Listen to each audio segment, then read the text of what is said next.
Which one you should buy? Index fund और an active small cap fund? क्या लेना आपको सबसे ज़्यादा वेल्थ बना के देने वाला है? क्योंकि ये डिसीजन डिपेंड करेगा कि आपके पास रिटायरमेंट में कितना कॉर्पस होने वाला है। अगर ये डिसीजन गलत लिया, ये नहीं कहूँगा कि आपके पास कुछ भी कॉर्पस नहीं बनेगा, बट बनेगा, बट आपके पास कॉर्पस कम बनेगा। क्या बेस्ट रहेगा, क्या एक आइडियल वे रहेगा कि आपको इससे कितना रखना चाहिए, किसको कितना लेना चाहिए, कैसे लेना चाहिए, कितने पोर्टफोलियो का कितने % पैसा इसमें लगा होना चाहिए, इसके बारे में एक डिटेल आपको बताने वाला हूँ। एट द एंड मैं अपनी खुद की स्ट्रैटेजी बताऊँगा कि आपको कैसे इसको बाय करना है, कैसे एक अच्छा बैलेंस बना सकते हो, कैसे आप एक मैक्सिमम रिटर्न ला सकते हो मार्केट में। अगर जानना चाहते हो तो वीडियो को आगे तक जरूर देखिएगा, बहुत ही इंसाइटफुल वीडियो रखूँगा। तो चलिए वीडियो शुरू करते हैं। वीडियो में आगे बढ़ने से पहले मैं आपसे एक बात शेयर करना चाहता हूँ कि जितने भी लोग मेरी वीडियोस को देखते हैं उसके 90% लोग मेरी वीडियोस तो ज़रूर देखते हैं बट चैनल को सब्सक्राइब नहीं करते हैं। तो अगर आपको मेरी किसी वीडियो से अगर कभी भी थोड़ी सी वैल्यू मिली हो तो प्लीज़ चैनल को सब्सक्राइब करें। एंड मैं आपसे प्रॉमिस करता हूँ कि मैं आपके लिए ही ऐसे अच्छे कंटेंट बनाता रहूँगा। स्टार्ट करने से पहले the biggest question we have is if you invest 10,000 rupees every month for 20 years, तो आप किस पे भरोसा करोगे? A robot which is an index fund और a genius human being which is active fund manager? And मैं real बताता हूँ, इसमें जो मैं आंसर देने वाला हूँ ये थोड़ा सा आपको सरप्राइजिंग लग सकता है। एंड ये वीडियो 2 भागों में रहेगी। पहले पार्ट में मैं 4 चैप्टर्स की बात करने वाला हूँ एंड नेक्स्ट वीडियो में मैं रिमेनिंग 4 चैप्टर्स की बात करूँगा। सो सबसे पहले चैप्टर 1 मेनली बात करते हैं, हु आर द फाइटर्स। ये थोड़ा सा मैं अलग बना रहा हूँ। फाइटर इन द सेंस कि दोनों को एज अ फाइटर कंसीडर कर रहा हूँ, इंडेक्स फंड को and active small cap fund को। सो फाइटर 1 हमारा इंडेक्स फंड है। वो कहता है कि मैं सोचता नहीं हूँ, I don't think, I don't pick, I just copy the market, boring, yes, cheap, absolutely. ये सिंपल सा ही मैं एज अ पर्सन आपको कंसीडर करवाता हूँ। इंडेक्स फंड क्या होते हैं? वो ना कुछ सोचते हैं ना कुछ समझते हैं, वो सिर्फ मार्केट को कॉपी करते हैं। बोरिंग होते हैं, हाँ पूरी तरह से। एंड क्या सस्ते होते हैं? हाँ, एक्टिव फंड के कंपैरिजन में जो हमारे पैसिव फंड्स होते हैं वो सस्ते होते हैं। दूसरा हमारा है एक्टिव स्मॉल कैप फंड, जो कि हमारा फाइटर 2 है। अब ये क्या है? ये कहता है कि मेरे पास खुद की I have a team of analyst, I read 500 page annual reports, मैं रोज एनुअल रिपोर्ट्स पढ़ता हूँ, I find hidden gem before anyone else, I beat the market sometimes. दूसरा आपका पर्सन आके कहता है कि मेरे पास पूरी एनालिसिस टीम है, मैं रोज मार्केट स्टडी करता हूँ, रोज एनुअल रिपोर्ट पढ़ता हूँ, मैं अच्छे मल्टीबैगर स्टॉक ढूंढता हूँ, मैं मार्केट को भी on a longer time horizon market को भी बीट करता हूँ। तो आप किस पे ट्रस्ट करने वाले हो? वो तो आपका पर्सनल डिसीजन है। बट अगर ऐसे देखोगे तो दूसरा वाला साइड ज़्यादा अच्छा है, क्योंकि वो मार्केट स्टडी कर रहा है। एंड जो मार्केट स्टडी करता है मे बी समटाइम मार्केट को अंडर परफॉर्म करे, बट उसको मार्केट के आउट परफॉर्म करने के भी चांसेस तो बढ़ जाते हैं। सो उससे पहले कुछ भी जानने से पहले देखते हैं इंडेक्स फंड क्या होता है। ठीक है, what is an index fund?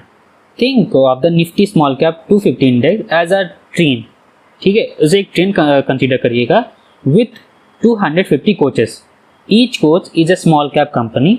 The train move wherever economy takes it. तो इस जो इंडेक्स फंड होते हैं, एग्जाम्पल की मैं आपको निफ्टी स्मॉल कैप 250 ले रहा हूँ, उसे एज अ ट्रेन कंसीडर करिएगा जिसमें 250 डब्बे लगे हुए हैं। एंड वो डब्बे कहाँ जाएंगे? जहाँ भी इकोनॉमी जा रही है वो इकोनॉमी को ही फॉलो करेंगे, वो अपना कुछ भी दिमाग नहीं लगाने वाले।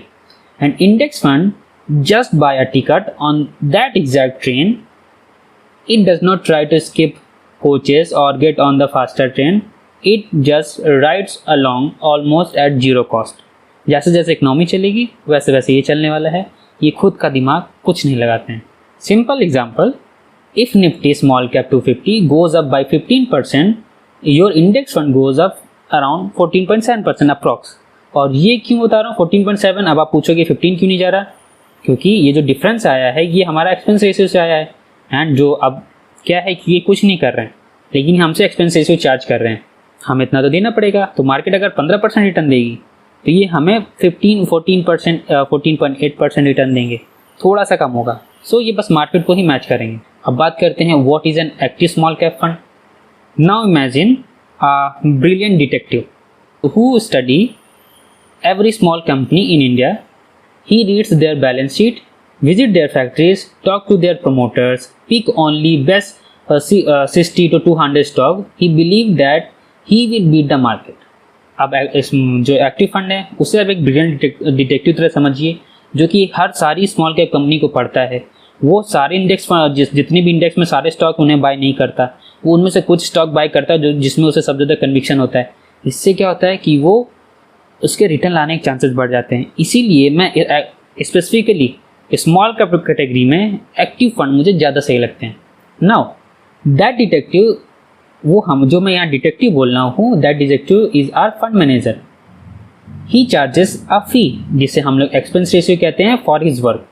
If he is right you get extra return which we call as alpha. If he is wrong you lose money and pay his fees. अब यहाँ पे थोड़ा सा रिस्क ये है, रिस्क इन द सेंस नहीं कहना चाहिए, जैसे कि अब हम इंडेक्स फंड में भी तो फीस दे ही रहे हैं, तो यहाँ पे अब चाहे रिटर्न ला पाएँ या ना ला पाएँ, हमें इनकी फीस तो देनी पड़ेगी। But majority of the cases अगर आप अच्छे small cap fund, active small cap fund buy करते हो तो ऐसा माना जाता है कि यहाँ पे आप अच्छे रिटर्न बना लेंगे अगर अच्छे एएमसी में इन्वेस्टमेंट करते हो। Now chapter 2, real number.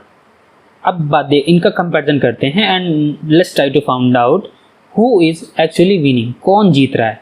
अब एक एक्चुअल डेटा देखते हैं, ठीक है, कि रिटर्न देखते हैं कौन कितना रिटर्न यहाँ पे ला रहा है।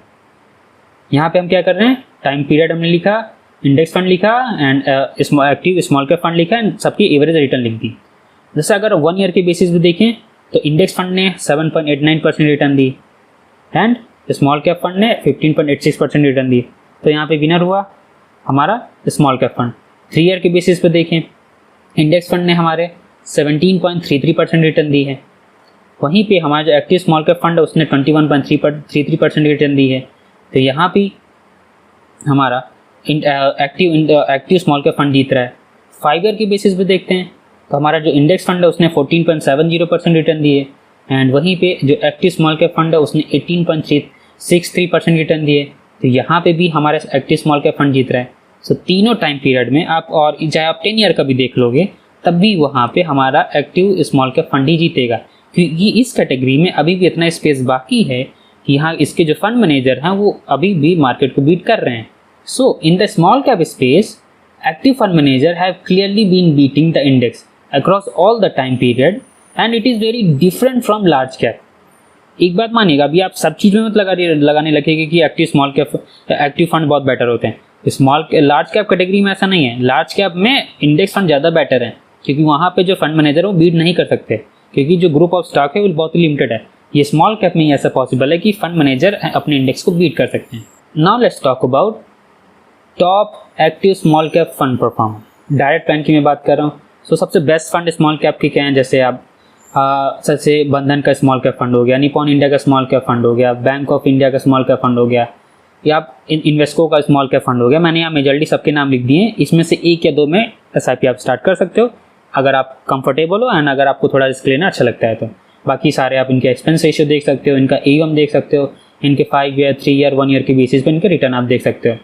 एंड अगर आप इंडेक्स फंड ही बाय करना चाहते हो, आप नहीं चाहते कि हाँ स्टिल ये कम रिटर्न दे रहे हैं बट स्टिल ये आप क्या करना चाहते हो कि आप स्मॉल कैप आप इंडेक्स फंड बाय करना चाहते हो, तो आप निपॉन इंडिया निफ्टी का small cap 250 fund index fund buy कर सकते हो, मोतीलाल ओसवाल का Nifty small cap 250 index fund buy कर सकते हो, HDFC का बाय कर सकते हो एंड SBI का बाय कर सकते हो। आपके ऊपर टोटली आपके ऊपर डिपेंड करता है। एंड यहाँ पे आप खुद देख सकते हो, जैसे यहाँ पे जो एक्टिव फंड्स हैं उनका एक्सपेंस रेशियो 0.45 है, 0.8 है, 0.42 है, 0.84 है। वहीं पे जो हमारे पैसिव फंड्स हैं, मतलब जो इंडेक्स फंड है, उनका एक्सपेंस रेशियो कम है। जैसे कि मैं आपको पहले बताया कि इसमें इनका एक्सपेंस रेशियो कम होता है, इनका 0.30 है, 0.37 है, 0.32 है, 0.43 है। तो इन कंपैरिजन टू एक्टिव फंड इनका कम है। Now chapter 3, the expense ratio trap, जो कि हमारे वेल्थ को साइलेंटली किल करता है। हमारे रिटर्न को बहुत बड़े लेवल पे कम करने का जो मेन रोल जाता है वो एक्सपेंस रेशियो को जाता है। इसीलिए ज़्यादा एक्सपेंस रेशियो वाला कभी फंड मत बाय करिएगा। This is where most investor make a huge mistake, they ignore expense ratio. वो बस किसी ने भी कोई नाम बताया, इन्वेस्टिंग स्टार्ट कर दी, कुछ ना सोचा, एक्सपेंस रेशियो नहीं देखा, और मेजॉरिटी लोग ये गलती कर देते हैं कि वो रेगुलर प्लान ले लेते हैं। अगर आप रेगुलर प्लान लोगे तो आपका एक्सपेंस रेशियो और ज़्यादा होगा, वो 2% के आसपास पहुंच जाएगा। तो वो अभी आपको लगे कि 2% है, लेकिन जब लॉन्गर टाइम होराइजन देखोगे तो ये 2% 1-2 करोड़ बन जाएगा। आपका जो फाइनल कॉर्पस होगा वो 30-40% से कम कर देंगे। इसीलिए हमेशा डायरेक्ट प्लान लेना है एंड हमेशा वही फंड लेना है जिनका एक्सपेंस रेशियो कम 1 से तो कम ही होना चाहिए। थोड़ा एक्सपेंस रेशियो की बात करते हैं। जैसे एक्सपेंस रेशियो, जैसे इंडेक्स फंड में क्या है कि इंडेक्स फंड का ऑन एन एवरेज हम जो एक्सपेंस रेशियो मानते हैं वो 0.30 का है पर ईयर। सो ये कहते हैं कि they will take 30 rupees for every 1000 in rupees we invested. And वहीं पर अगर हम एक्टिव फंड्स को देखते हैं उनका ऑन एन एवरेज 0.8 या 0.7 होता है पर ईयर। तो they will take 80 rupees for every 10,000 rupees we invest. So difference यहाँ पे 0.5 का आ रहा है पर ईयर। सिम्टी नहीं, राइट, ये छोटा दिखता है, but over longer time horizon अगर इसे आप 1 करोड़ के कॉर्पस पे देखोगे तो ये 15-20 लाख का डिफरेंस बनाएंगे। आप खुद सोचो, अगर आपने इंडेक्स फंड लाया, आपको लगता है इंडेक्स फंड बहुत अच्छे हैं तो ये डिफरेंस आएगा ही आएगा। बट अगर आपने कोई अच्छा एक एक्टिव फंड ले रखा है जिसने आपको 15-17-18% रिटर्न दी, तब तो आप बहुत अच्छे गेम में रहोगे। लेकिन अगर आप कोई बेकार फंड चूज़ कर रहे हो एक्टिव कैटेगरी में ही जो कि बीट नहीं कर पा रहा है, तब तो फिर आपको इंडेक्स फंड ही बाय कर लेना चाहिए। एटलीस्ट इंडेक्स से बराबर तो रिटर्न आना ही चाहिए आपके पास। जितना इंडेक्स रिटर्न दे उतना तो एटलीस्ट मिनिमम आपके पास उतना रिटर्न आना चाहिए। उससे कम आ रहा है तो आप अच्छी इन्वेस्टिंग नहीं कर रहे हो। सो वही फंड बाय करना है जो कि अपने कैटेगरी में सबसे बेस्ट हैं, लगातार अपने बेंचमार्क को बीट करते आ रहे हैं। जैसे ये मेरी थोड़ा इंसाइट है कि मैंने नोटिस किया, जैसे notice that some active small cap funds like जो जैसे बंधन का है एंड इन्वेस्को का है, इनका ये एक्टिव फंड होने के बावजूद they are price almost cheaply as index fund. इनका जो एक्सपेंस रेशियो है वो इंडेक्स फंड के बराबर ही है। तो आप खुद अगर थोड़ा दिमाग लगाओगे आप समझ जाओगे कि मैं यहाँ क्या कहना चाह रहा हूँ कि आपको उतने ही खर्चे में आपको ज़्यादा रिटर्न देने वाला कोई फंड मिल रहा है तो आपको उसे बाय करना चाहिए। बाकी आप खुद समझ सकते हो मैं क्या कह रहा हूँ यहाँ पे। नाउ चैप्टर 4, अब देखते हैं थोड़ा सा वेल्थ की कंपाउंडिंग कैसे होगी। हम इन्वेस्टमेंट करते हैं एंड हमारे रिटर्न अगर थोड़े से बढ़ते हैं तो हमारा कॉर्पस कैसे बढ़ेगा। एंड फाइनल नंबर आपको बहुत बड़ा लगने वाला है। आप इसमें जो मैं नंबर लिख रहा हूँ, जो भी मैंने नंबर्स लिखे हैं उसको हटा दीजिए। नेट पर जाइए, मतलब गूगल पे जाइए, SIP कैलकुलेटर लिखिए, जितनी का SIP करना चाहते हो वो लिखिए।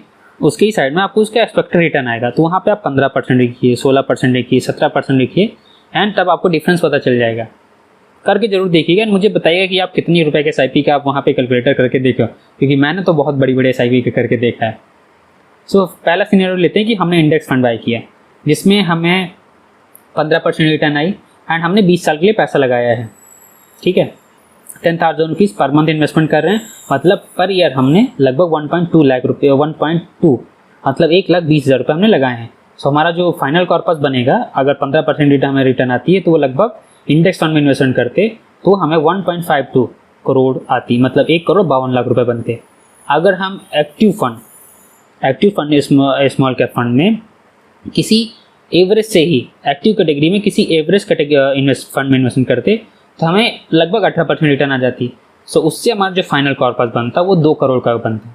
लेकिन अगर आपने स्मॉल कैप कैटेगरी में एक्टिव फंड की कैटेगरी में कोई एवरेज फंड ना लेके सबसे बेस्ट फंड लिया होता तो आपको ऑलमोस्ट 20-21% रिटर्न आएगी। एंड अगर ये 20-21% रिटर्न आ गई तो आपका जो फाइनल कॉर्पस बनेगा वो 2.5 करोड़ का बनेगा। तो आप खुद देख सकते हो टाइम पीरियड उतना ही है, ये रिटर्न का डिफरेंस आपके CAGR के बेसिस पे आ रहा है, कितना % आपको रिटर्न आ रहा है। टाइम पीरियड 20 का 20 साल ही रखना है। इसीलिए बोलता हूँ सबसे बेस्ट फंड चूज़ करना ज़रूरी होता है। बेस्ट नहीं चूज़ करते तो एटलीस्ट आपको गुड फंड चूज़ करना है, अबव एवरेज फंड चूज़ करना है। And this difference of 48 lakh to 98 lakh ना is just coming from the right fund. इसीलिए राइट फंड चूज़ करना सबसे बेस्ट है। सो स्टार्टिंग में जितना टाइम लगा सकते हो उतना टाइम लगाइएगा एंड सबसे बेस्ट फंड चूज़ करिएगा। खुद नहीं कर पा रहे हो तो मुझसे कमेंट में पूछिए, मैं आपकी हेल्प करूँगा। तो ये हमारी वीडियो का पार्ट 1 है। ये वीडियो यहीं तक। अगर आपकी वीडियो थोड़ी सी इन्फॉर्मेटिव लगा है, मैंने कुछ वैल्यू डिलीवर करी है, कुछ सिखाया आपको, तो वीडियो को लाइक करिएगा, चैनल को सब्सक्राइब करिएगा। एंड स्टॉक मार्केट इन्वेस्टिंग से रिलेटेड कुछ भी डाउट है तो मुझसे कमेंट में ज़रूर पूछिएगा। तब तक लिए this Tanki Singh signing off, bye bye. अगर आपको मेरी ये वाली वीडियो पसंद आई है तो आपको मेरी ये वाली वीडियो ज़रूर पसंद आएगी। And for regular stock market update आप मेरे व्हाट्सएप चैनल को ज्वाइन कर सकते हैं।